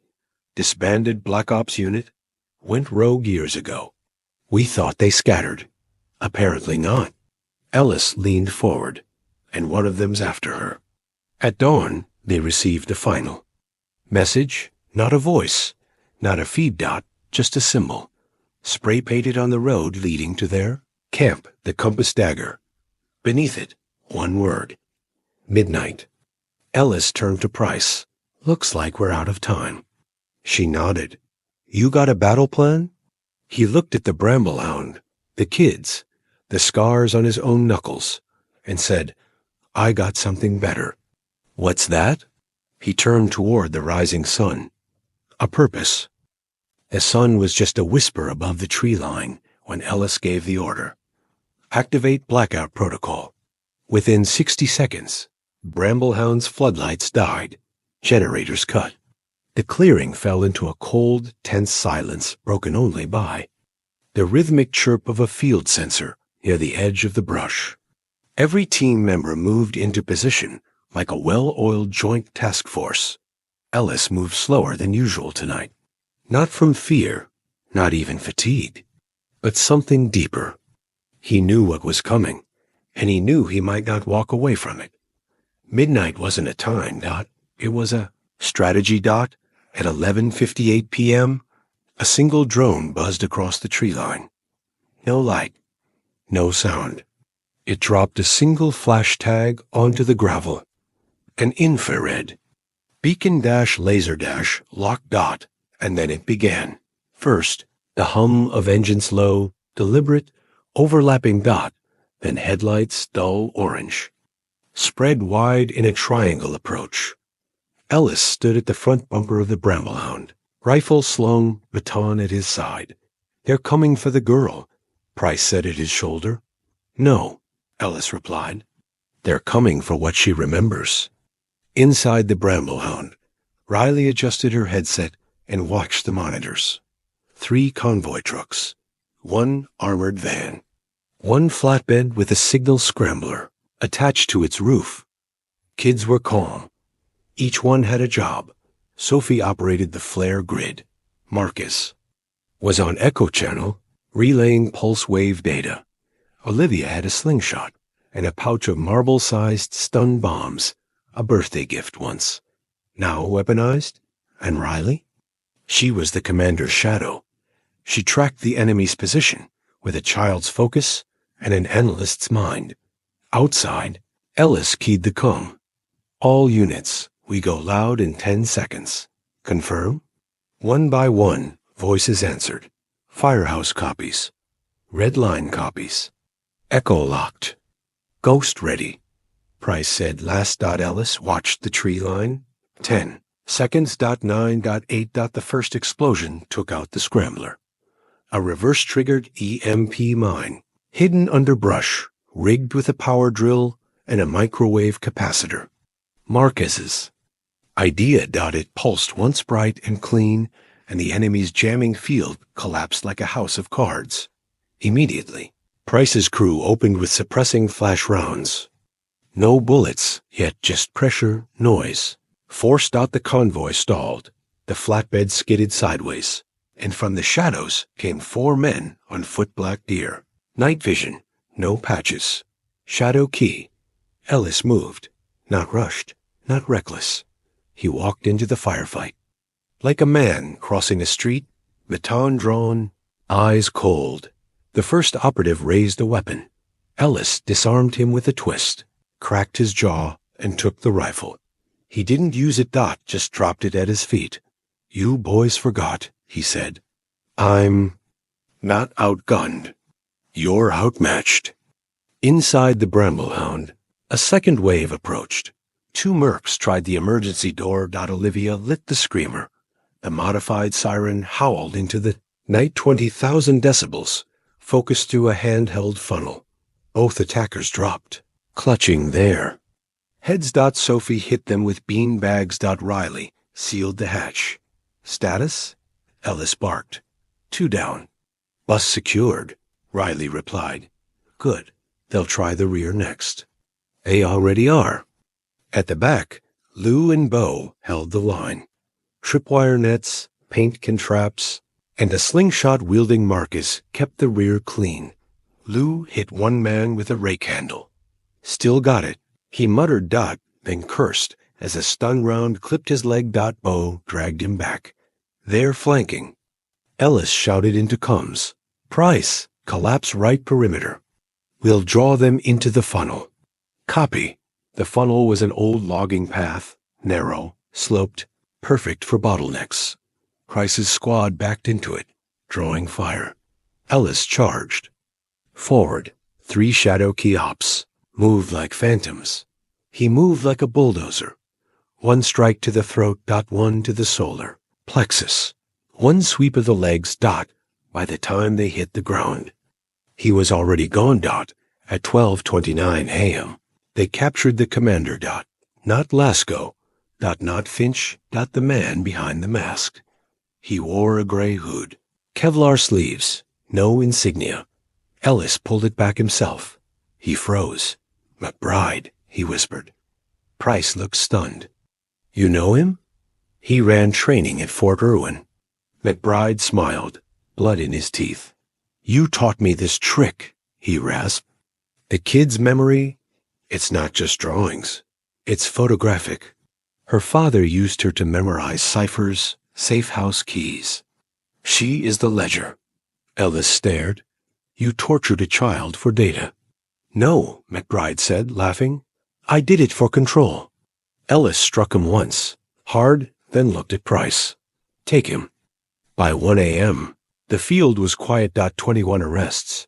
5 wounded. 0 casualties on their side. Riley climbed down from the Bramblehound, walked straight to Ellis. "I remembered one more thing," she said. He knelt. She whispered into his ear. "Set of numbers. Allocation. A safe. By morning. DHS had what they needed. Data. Money trails. Names. Dozens of domestic and foreign accounts, tied to a disbanded government project turned mercenary pipeline. But none of that mattered to Ellis. What mattered was the Bramblehound, still standing. What mattered was Sophie's hand in his, covered in charcoal from the tripwire traps. What mattered was Riley alive, strong, drawing the final scene of the battle with a red crayon. They'd won. Now. But Ellis knew better. Some enemies regroup, some enemies wait, and some, they become ghosts. 3 days after the midnight siege, the sky changed. The storm rolled in without warning, thick clouds boiling low and wide over the pine, horizon like a breath held too long. Thunder followed at a distance, not close enough to threaten, but loud enough to unsettle the nerves. The kind of sky, Ellis thought, that makes predators restless. And somewhere, the last wolf was waiting. Inside the Bramblehound. The kids were quieter than usual. Not scared. Watching. Sophie organized. Med kits by color code. Riley practiced writing numbers backwards, a memory trick Ellis had taught her. Marquez had disassembled his drone completely and was rebuilding it from scratch, wiring each piece with focused precision. They weren't the same kids who'd boarded this bus 2 weeks ago. And Ellis? He wasn't the same driver. Price stayed. 2 more nights before her team moved south. Federal cleanup had arrived, slow, polite, useless. They cataloged evidence, took blurry photos of torn flak jackets, and avoided eye contact with the Chi. Children. Ellis knew they wouldn't stay long. They didn't belong here. Not like he did. Not like the Bramblehound did. On the 4th morning, Ellis woke to the scent of cedar smoke. The fire pit burned low outside. Lou was already there, staring into the embers. "Tracked something last night," he said. "Boot prints, standard tactical issue. Same treads MacBride's boys wore. Survivor? Or a hunter?" Ellis didn't answer. He walked back to the bus, climbed onto the roof, and scanned the tree line, and there it was. A glint, just one. Sunlight off glass. Sniper. Scope. He didn't react. Didn't flinch. Just climbed down and keyed the comms. "Firehouse, this is Rampart. Red line breach, 1 click south. 1 lone shooter. Not Greyhall. Not Shadow Key. Then who?" Bo asked. Ellis already knew. There was only one left. The one who never talked. The one who didn't appear on any manifest. The handler. By noon. They confirmed it. DHS handed over a dossier Ellis had requested days ago. Redacted. Useless. But it had one line intact. Coding name: Fenrir.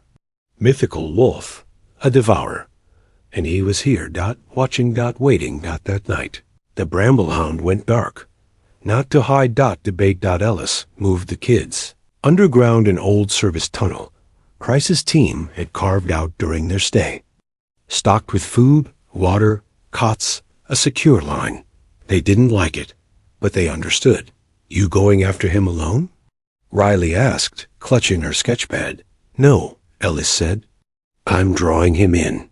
Fenrir didn't need a reason to kill. He needed a challenge. He needed a hunt. Ellis gave it to him. He climbed onto the bus roof at midnight, rifle across his back, spotlight turned to low glow. A perfect silhouette. He stood there for 37 minutes. Still, exposed. At minute 38, the shot came. Not to kill. To test. The bullet struck 2 inches left of his boot. Ellis didn't move. He just dropped a flare and whispered, "Come closer." What happened next wasn't a firefight. It was a duel. Fenrir entered the clearing from the south, silent, hooded, boots soaked in swamp water. He held no visible weapon. But Ellis knew better. They circled the fire pit. No backup. No drones. Just the old code, the ancient violence of soldiers who had run out of flags to fight under. "You're slower than I expected," Fenrir said, voice gravel. "I'm not here to chase you," Ellis replied. "I'm here to bury you." Fenrir smirked. "You still protecting that girl?"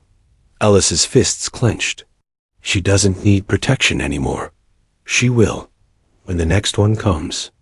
Then I'll still be here." Fenrir tilted his head. "You can't win forever." "I don't need forever," Ellis said, then stepped forward. "And neither do you." The fight was short. Brutal. They didn't speak again. Just hands, knees, bone. Ellis absorbed 3 ribs to the gut, gave back a throat strike and a headbutt that cracked Fenrir's brow. The man didn't fall. Not right away. He swayed. Grinned. And said, "Rook." Ellis grabbed the flare, lit it, and shoved it into the mud at Fenrir's feet. "We're done." Fenrir looked up. Saw the blinking drone overhead. The feed streaming directly to DHS. To Interpol. To the dude. His identity exposed. The wolf was unmasked. And in that moment, he knew. He was finished. They didn't bury him. Didn't have to. 2 hours later, An unmarked chopper lifted him out in cuffs. Ellis watched it disappear, didn't wave, didn't smile, just turned and walked back to the Bramblehound. Inside, Riley was waiting. She didn't ask what happened. She just handed him her newest drawing, a wolf in chains, a bus in flames behind it, then reborn in the next frame, painted with bright colors, new wheels, sunflowers on its sides. Ellis nodded. This, your future? He asked. She shook her head. Ours. At sunrise, he stood beside Lou and Bo. They looked across the gravel pit at what they'd built, what they'd defended, and what they now had to decide. Do we keep running? Or do we stand? Ellis spoke first. We make this a sanctuary. Bo raised an eyebrow. Like a base? No, Ellis said. Like a school, the kind the world forgot. A place for kids no one would fight for.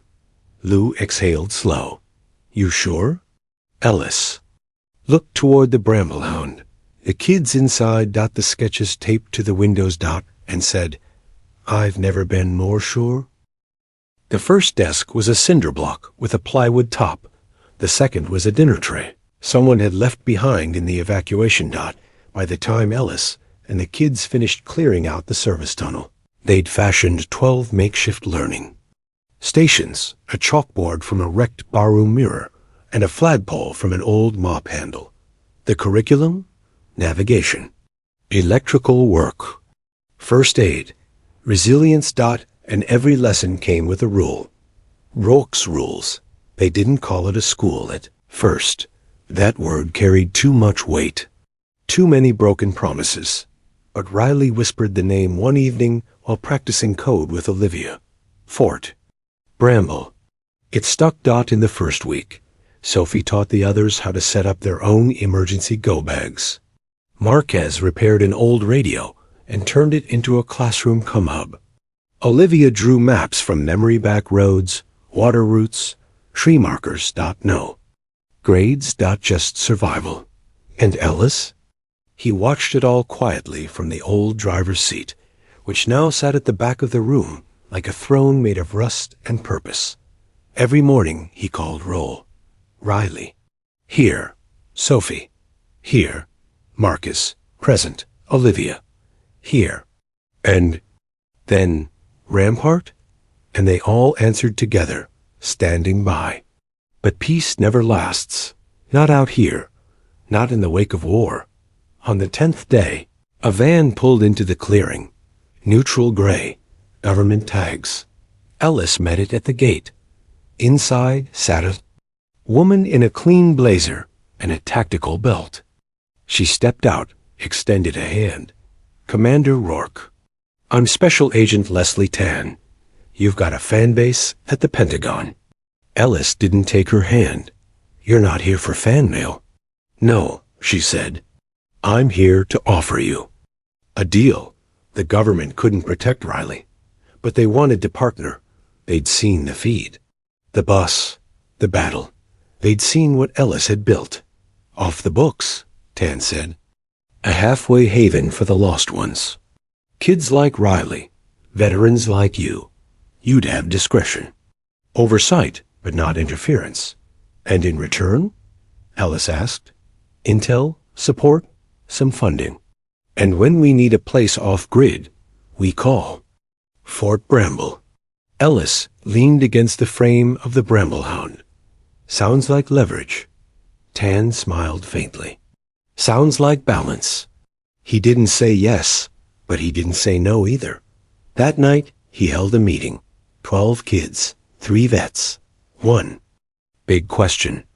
Do we open the doors? They voted. Unanimous. Even Riley. Especially Riley. She stood and spoke, voice soft but steady. We're not just survivors anymore. We're examples. Ellis gave her a long look, then wrote it on the chalkboard. Rule 7, be the example. By dawn, they've laid down a flag, not of a country, of a cause. A handprint, 12 fingers overlapping, painted in chalk dust and axle grease. The symbol of a new kind of classroom. Not for the privileged. Not for the polished. But for the brave. Just as they raised it, the radio crackled. Marquez sat up. Unidentified vehicle at 2 clicks. Looks like a bus. Everyone turned. Ellis narrowed his eyes. Riley clutched her sketchpad. Bo cocked his head. You expecting visitors? No, Ellis said, but maybe the world finally is. The Bramblehound rumbled to life, not to flee, but to lead. The dirt path, toward the new arrival. Lights blinking in unison. 12 hearts, steady. One purpose rising, and painted across the side in bold black letters, Fort Bramble, School of the Unwanted. The new bus pulled in slow. Its engine knocked like a bad memory. Its windows were taped with cardboard. The front bumper hung by a rusted bolt, and the tires looked weeks from collapse. But it didn't stop. It pulled up beside the Bramblehound. Like an injured animal seeking shelter. Inside were 6 children, and 1 woman. She stepped out, first late 30s, sunburned, eyes too tired to hide behind sunglasses. I heard there was a place, she said, voice tight, for kids like mine. Ellis stood by the fire pit, arms folded. There is now. They unloaded in silence. No ceremony, no speeches. The children clung to old blankets. Each one with a different edge, frayed, burned, embroidered with initials. One boy carried a plastic bag of toy soldiers. Another wore a hoodie 3 sizes too large. The oldest girl held her baby brother, like a soldier guarding a detonator. Sophie met them first, took their hands, introduced them to the rules. To the crew. To Riley. Riley said nothing for a while. She just watched them. Watched the way the boy with the toy soldiers stacked them in a pyramid near the door. Watched the girl's eyes dart to every exit. Watched the baby fall asleep mid-sentence. Then, finally, she asked, do they know how to hide? No, said the woman, who had introduced herself as Sherry. They know how to run. That's all we had time for. Riley looked at Ellis. Then I'll teach them. The first day was rough. The new kids didn't want to sit still, didn't want to eat, didn't want to believe they were safe. But Fort Bramble didn't push. It welcomed. The classroom was now 2 buses, 3 tents, and a cave carved from the rock wall behind the clearing. The blackboard grew bigger. The chalk drawings more detailed. By the end of the first week, the toy soldiers had names. The hoodie had a badge sewn into the chest. FB Cadet number 7. And the girl? She smiled. Once. It was enough. That weekend, Lou and Bo rigged up an old satellite dish. Marcus fine-tuned it until they had signal strong enough to reach rural Tennessee. They broadcast the first coded message to the grid. Fort Bramble. Operational. Location stable. Intake open. Mission ongoing. Tell them we're standing. It went out on ham radio, darknet forums, and encrypted vet lines. 3 hours later, the first response pinned back. Just 4 words, sending 2 more tomorrow.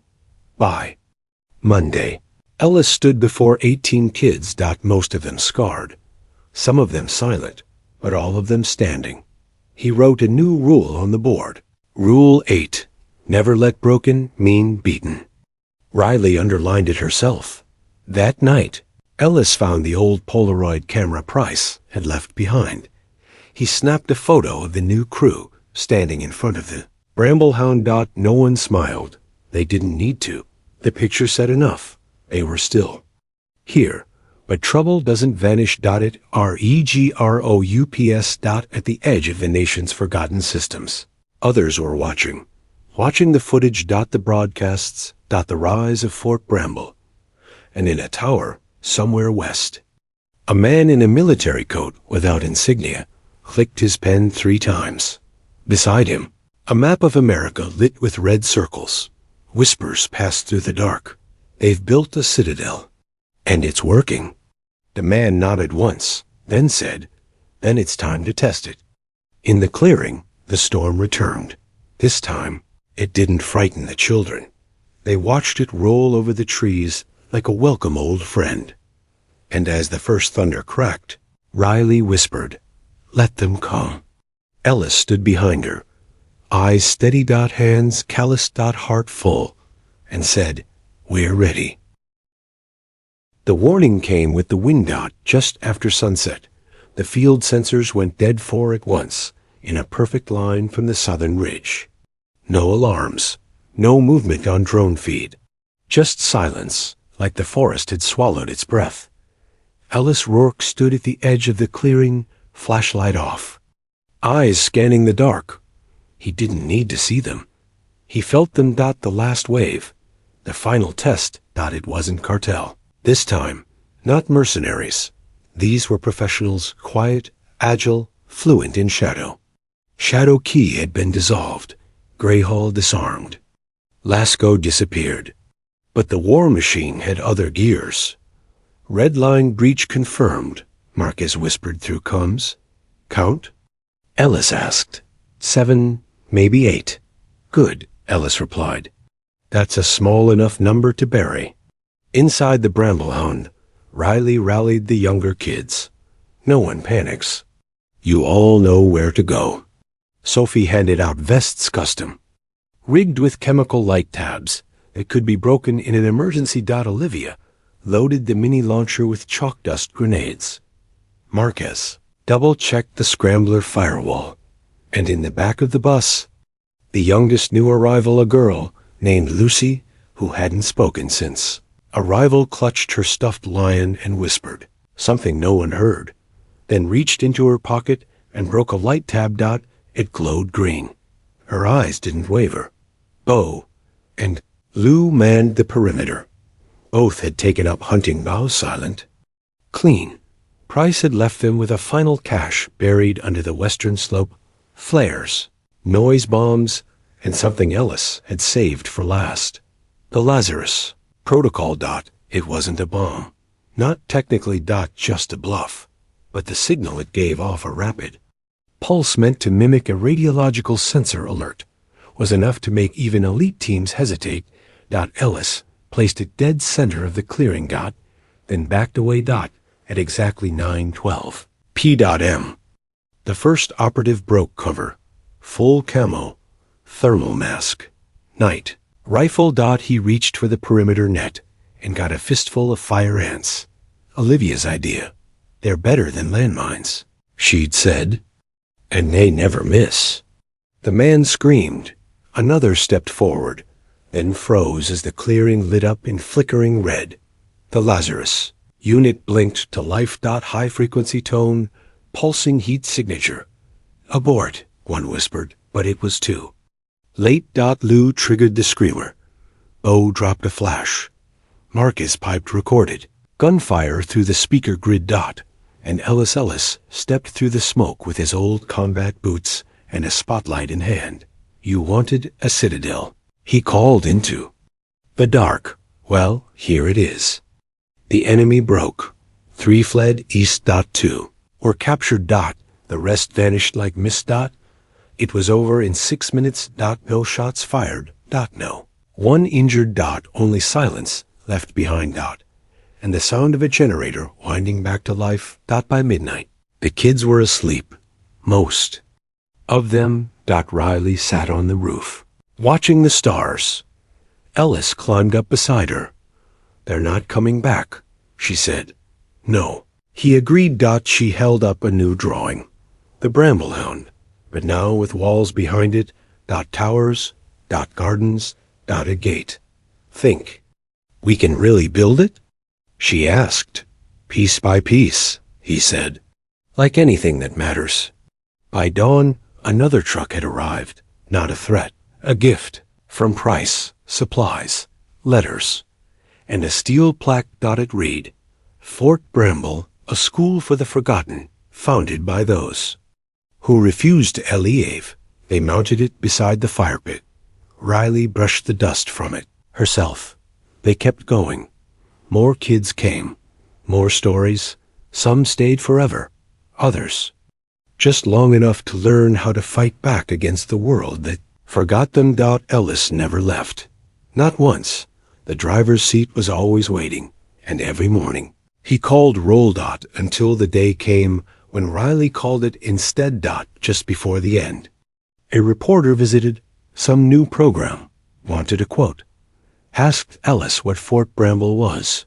Exactly.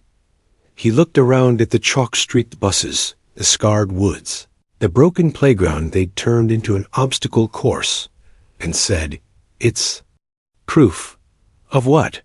That when you stand your ground, not for vengeance, not for violence, but for the innocent, the world changes shape around you, sometimes slow, sometimes loud, but it changes. And it had in the end. It wasn't the weapons that saved them, not the tactics, not even the Bramblehound. It was the belief that no child should fight alone, that no hero needs a cape. That courage is often quiet. As the camera cut, Riley sketched one last image. A bus. Burnished steel, wheels cracked with age, but from its sides, new vines. Wildflowers. And sunlight rising behind it. They had endured. They had risen.